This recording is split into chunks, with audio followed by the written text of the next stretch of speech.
Ginuulob na itik. Tayo ngayon sa Vietnam Wet Market. Ngayon ay ang dami nilang itik dito at kung ikukulob mamaya,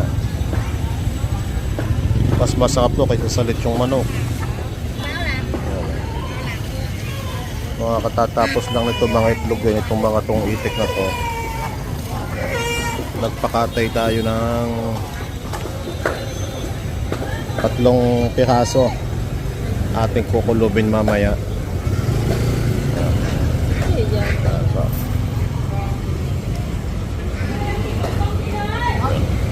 Tinitira na yung ating itik.